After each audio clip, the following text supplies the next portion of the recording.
All right, how is everyone doing today?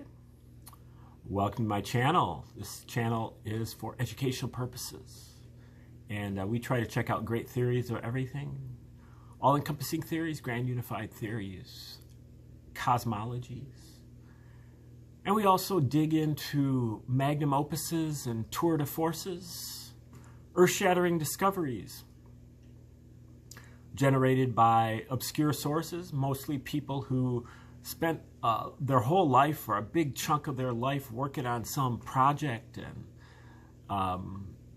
had people calling them crackpots, and people ignored their work. They never made any money. They never got famous, but they put out a damn fine,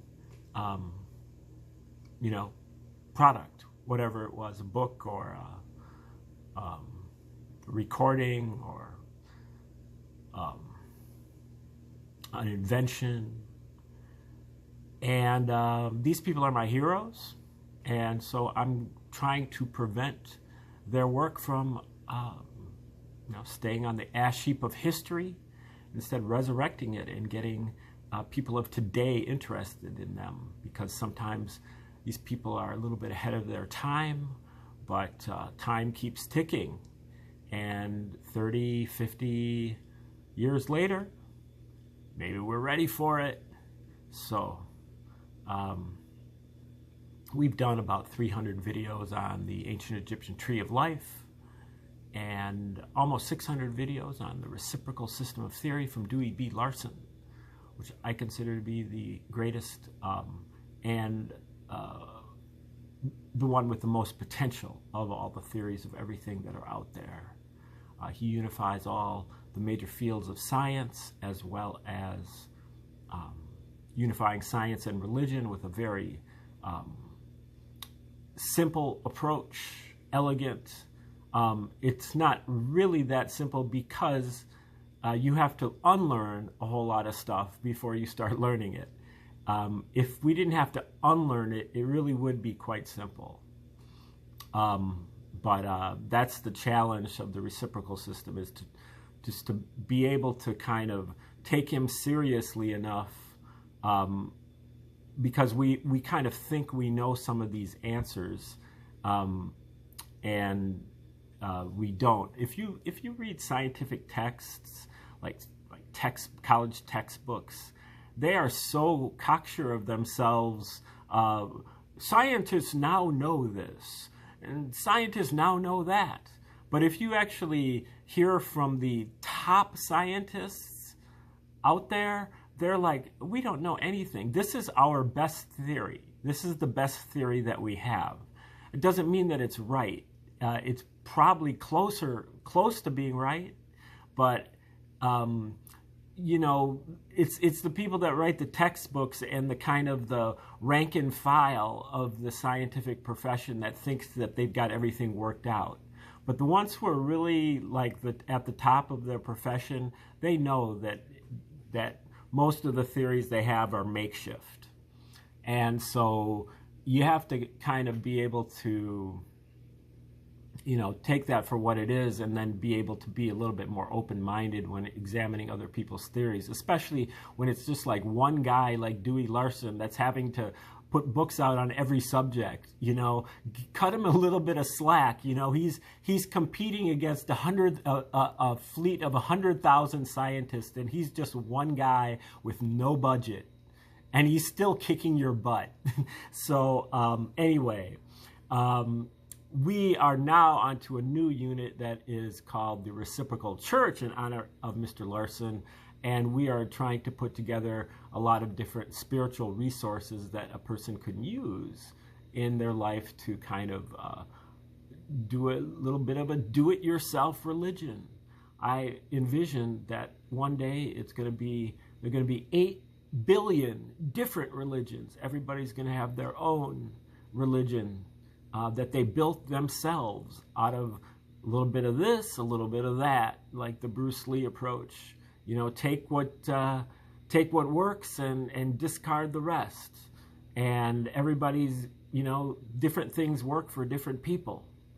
And so we're trying to present a whole lot of options, and we feel like these things are necessary because all of the Western religions are about to crash and burn. They've been thrown off a cliff, but they just haven't landed yet. And that is the Western religions I consider Christianity, Judaism, Islam, Satanism, and atheism or scientism. These things no longer are going to be cutting the mustard, and so we need to build something else, an alternative. You know, kind of like they've been thrown off a cliff, and this is your parachute so that you can land safely. And this is, in particular, we're looking at the Western religions of Christianity and Satanism covered by the New Testament. There's really not a Satan in the Old Testament. There's a handful of references to Satanism or Satan, but it's all a human, an obstacle or an impediment. And then there is also a Baal and Ashtoreth and Moloch, and I don't know if there's a Baphomet in there, but these are all competitors to Yahweh, and all of them, including Yahweh, are all gods with a small g. So we're going to get into that eventually when we get to the Old Testament decode.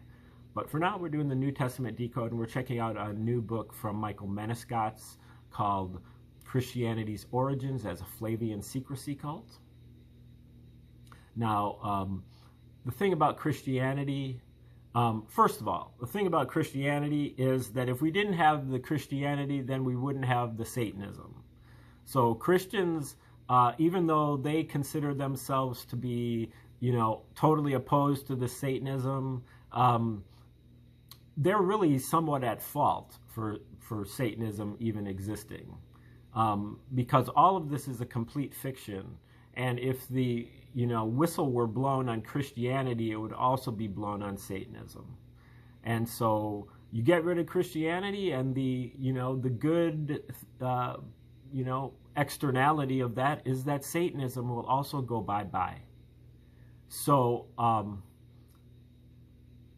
the thing about Christianity is that there isn't any evidence for it, not a shred.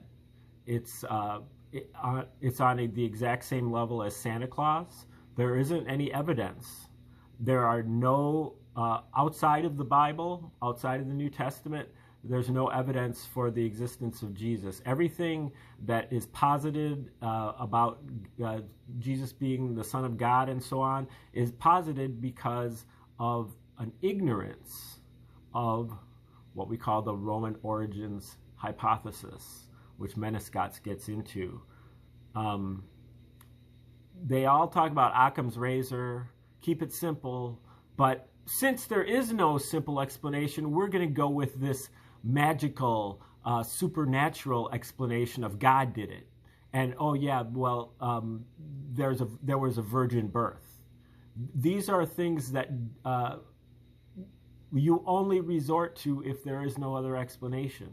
But the Roman hypothesis is that other explanation. The entire New Testament was written by the Romans, by the Caesars, in particular the Flavian dynasty of 69 to 96 AD, which includes Emperor Vespasian, Emperor Titus, his son, and his other son, Emperor Domitian. And Titus and Vespasian were both generals in the military in this war against the Jews, and that was their motive. They were tired of dealing with the Jews. The Jews were the hardest nation that they governed under their entire empire, because the Jews had this separatist religion and they believed they were the chosen people. They were willing to fight to preserve their rituals and their belief systems, their stricture against graven images, which included coins, and their dietary restrictions, which included a lot of really idiosyncratic stuff about draining blood out of meat and animal sacrifice and Passover lambs, and then also the circumcision. and they had these 10 commandments. And these are all things that the Romans, they were willing to, the Jews were willing to die for these things, and the Romans were willing to kill them.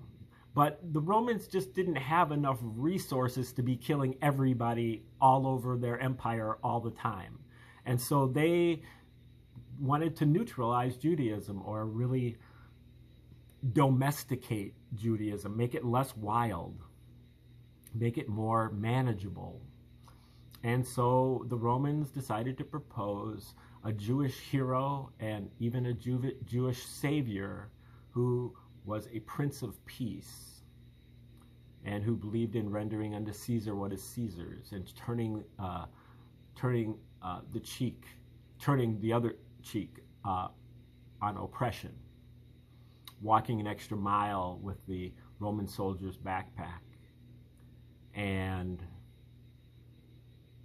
to swear that the Roman slave owner had the greatest faith in all of Judea, all the while denigrating the Jews, particularly the Pharisees, as being evil and of Satan, and so on, overthrowing their tables. All of these things are against the Jews, not against the Romans. And so what they did is they kind of created this character named Josephus. And Josephus was said to have been a Jewish general in this war, 66 to 73 AD, called the War of the Jews. And Josephus said he was one of the generals for the Jews, but he surrendered to General Vespasian. Before he became emperor, he was the general. And when he did so, he had an epiphany that God now favors the Romans and not the Jews. And so he defected to the Romans. He predicted that Vespasian would one day become emperor. And when Vespasian one day did become emperor, Vespasian pardoned Josephus, and he brought him to Rome to be the one of the court historians. And he adopted him as a member of his family, gave him a townhouse at Caesar's palace, which is where Josephus was residing when he wrote his great work called the War of the Jews, or Jewish War, which is considered to be, one of the great histories ever written. Problem is, and Christians know Josephus as being the only non-biblical source that actually corroborates the existence of Jesus from the first century. There were about 4 others in the 2nd century, which all fit into this exact same category. They were all Roman royals. They were all, directly in line with the Roman Caesars and living at Caesar's palace. So every single shred of evidence that there is of Jesus having existed is Roman. And so what they did is Josephus wrote this book, War of the Jews, which was, 66 to 73 AD. But at the same time, Josephus also wrote the New Testament. He backdated it by 40 years. Whoever Josephus was, not sure. Just a representative of the Caesars. He was probably this guy named Arius Piso and the rest of the Piso family, his children and grandchildren. This was a long project, but the Gospels were written first, from, say, 70 to 75 AD for the first one, Mark, and then up to maybe 95 for John, the last one. And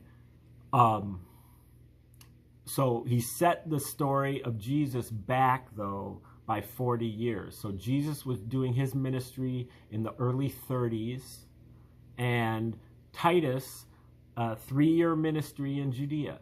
Titus, once Domitian became emperor, Titus became the new general. And Titus had a 3-year military campaign in Judea. and they are parallel to each other. Many of the things that Jesus predicts or prophecies are going to happen in the Gospels are fulfilled by Titus in the Josephus book, Jewish War. The places where Jesus makes the predictions are the exact same places where Titus fulfills the predictions.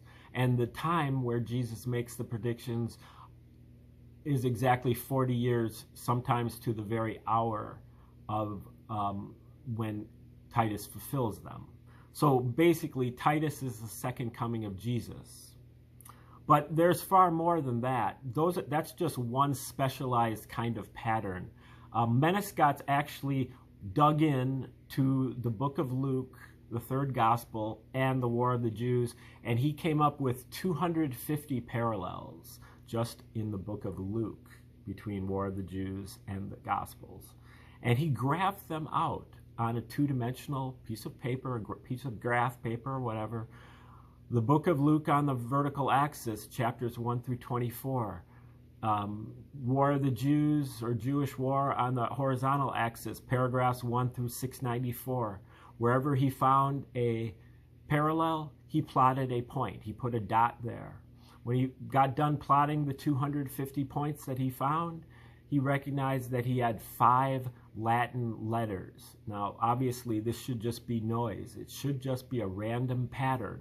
But instead, it makes 5 Latin letters, APTVS, Arius Piso Titus Vespasianus, is what I believe that means. I'm not sure about the S exactly, but the main point is that not only did the Romans write the Gospels, and not only is it very obvious from the amount of parallels, but it's even what puts it all completely over the top is that the Romans actually signed their name to the Gospels, in particular the book of Luke.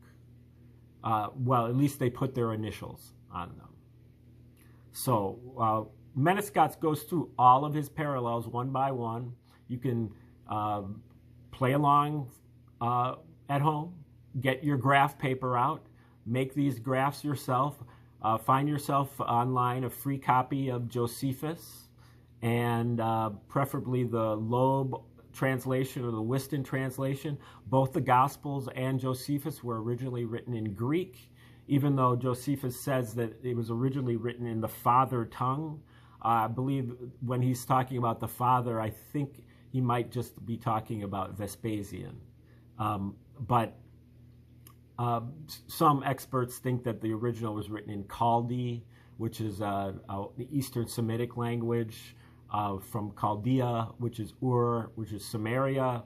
So I don't really know. That's apparently been lost. So the one that we have evidence of is written in Greek, as well as the Gospels are written in Greek. The fact that they're written in Greek should be a red flag for you thinking that they were written by a bunch of illiterate or semi-literate followers of Jesus in Judea who spoke Aramaic, and very few people in Judea spoke Greek, much less wrote in Greek, whereas that was very commonplace in Rome. The Romans also had a monopoly on publishing. They had a censorship monopoly. If something came out that they didn't approve of, it never came out.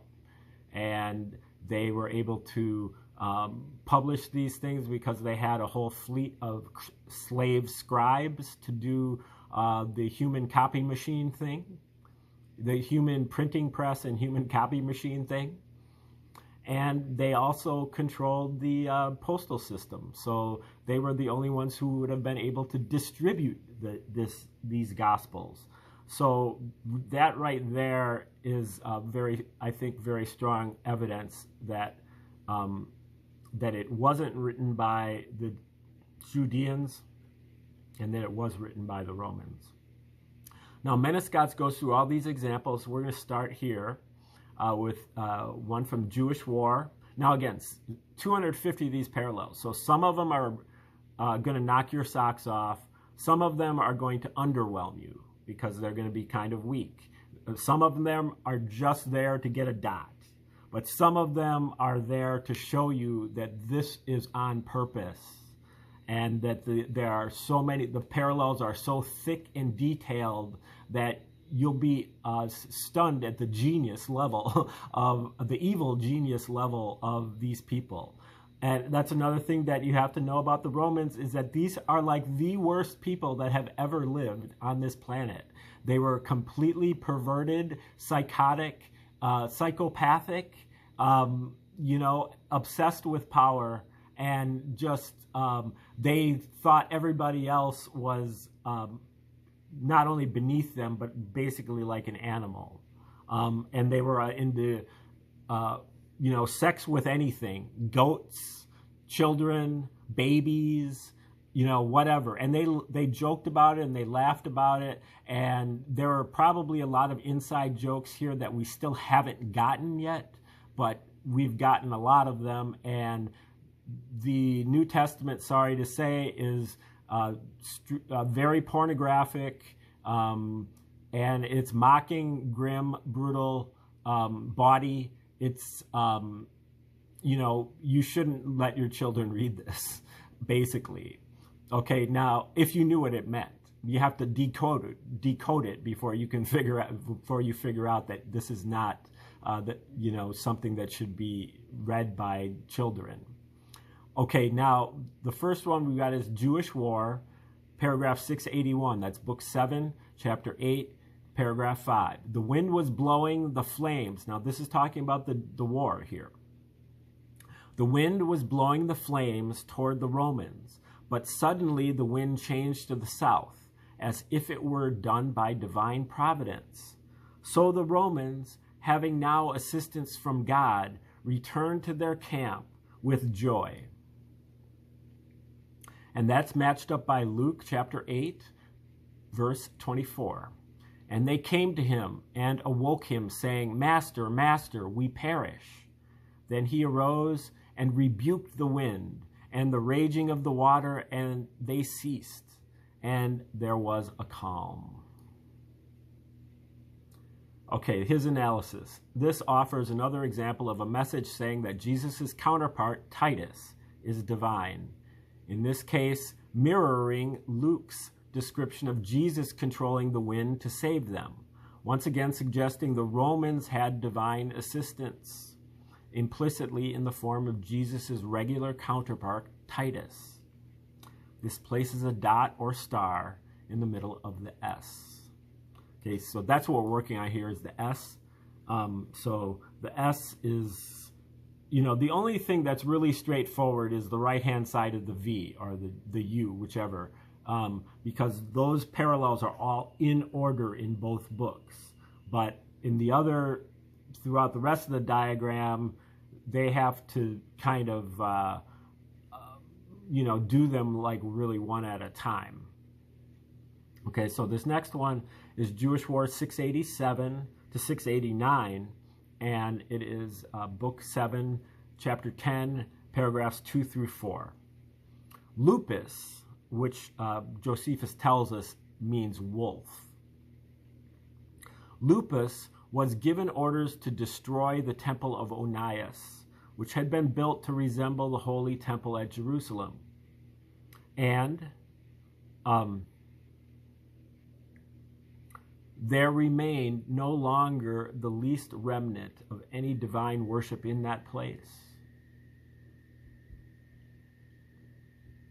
Now he says in parentheses, in the context of the pre-existing Jewish belief of the time, that their God very literally resided physically behind the great curtain of the Holy Temple of Jerusalem, by saying that Onias was built to resemble that temple, but then destroyed to leave no remnant of divine worship, evokes the narrative implicit in Titus's destruction of Jerusalem, leaving no stone upon another, which I thought was a prophecy of Jesus's.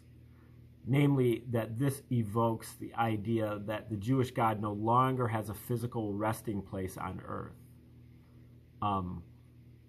Now, let's see. Again, Lupus, the wolf, was given orders to destroy the temple of Onias, which had been built to resemble the holy temple at Jerusalem. And there remained no longer the least remnant of any divine worship in that place. And so this is paired up with Luke chapter 9, verse 58. Jesus said to him, "Foxes have holes, and birds have nests, but the Son of Man has nowhere to lay his head." Pretty interesting. So, foxes and birds as opposed to wolves, I guess. This was a difficult parallel to find in Luke. The word fox is used, but in Jewish war it is wolf. This is our first example where Antiquities of the Jews goes out of its way to... Now, Antiquities of the Jews was a later work of Josephus. He wrote this 7-volume work, Jewish War, in about the 70s AD, but in the 90s AD he wrote Antiquities of the Jews, and that's about 20 volumes. I've actually only read about the first 10,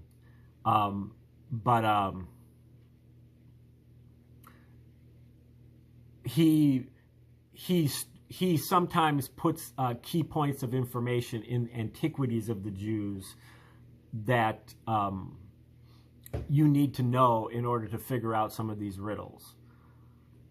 This is our first example where Antiquities of the Jews goes out of its way to strengthen the parallel, in this case by pointing out specifically that lupus means wolf. Antiquities is a later work that details the story set out in the first half of Jewish War in almost exactly the same order, albeit with several times more detail. Now, Jewish War is supposed to cover 66 to 73 AD, but actually Book 1 and Book 2 are like precursors. The story starts way in the BCs, like 200 BC, and it gradually works its way up to 66 AD by, I think, the beginning of Book 3 or middle of Book 3. So that same territory is covered by his later work called Antiquities of the Jews, but like he says, with several times more detail. It claims to also be written by Flavius Josephus.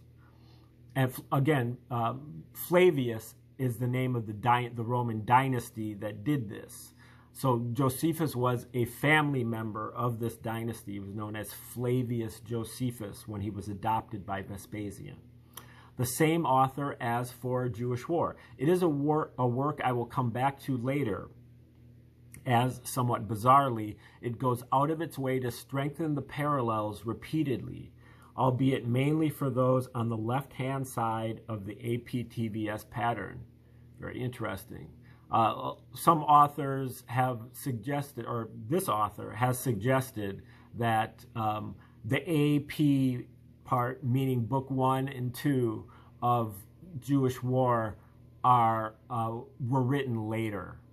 That the original Josephus is just really the TVS part, and that the AP part was written at a later date, which is certainly possible. And so that also strengthened that claim. Fox and wolf, although conceptually similar, are still clearly not the same. As such, the parallel only becomes notable by observing that both stories tell of God being denied a resting place on earth. Okay, now this one looks like a pretty long one. We'll see if we can get through it. It's very hard for me to tell how much time we have. We can at least get this started. Jewish War 669 and 670. For some reason, he doesn't give us the book, but it's in Book 7 somewhere. This passage offers a bizarre discussion of a plant called a rue that deserved our wonder at its largeness, being in no way inferior to a fig tree. Now this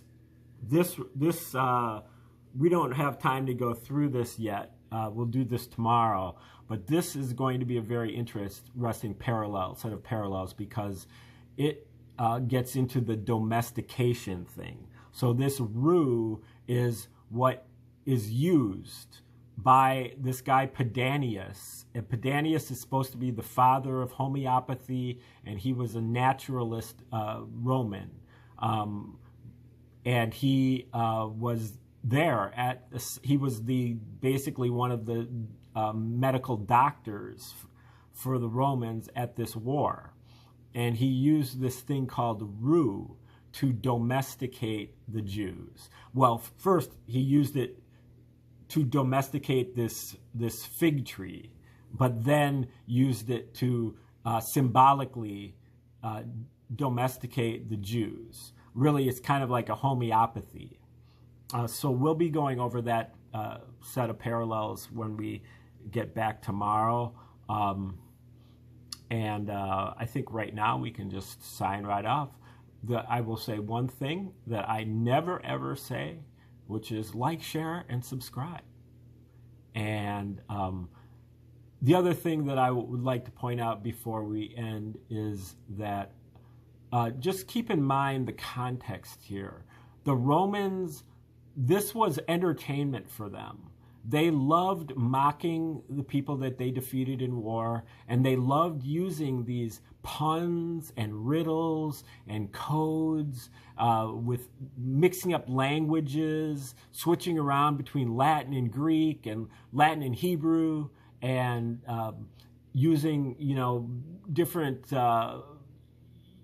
pseudonyms. They were all using different names, different pseudonyms for themselves.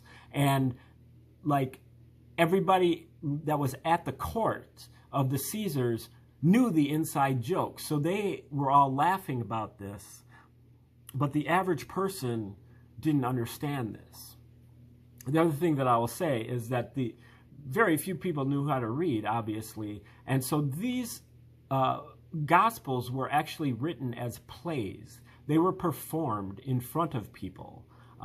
Arius Piso was in the role of Jesus. He also played Satan, and he also played Peter after Jesus was crucified. His children played the apostles. And eventually this guy Pliny the Younger, who was his younger foster brother, Arius Piso's, he played Paul.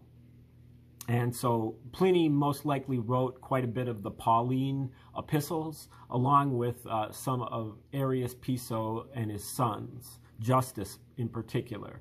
Revelation was written by his son Julius, I believe, and that was much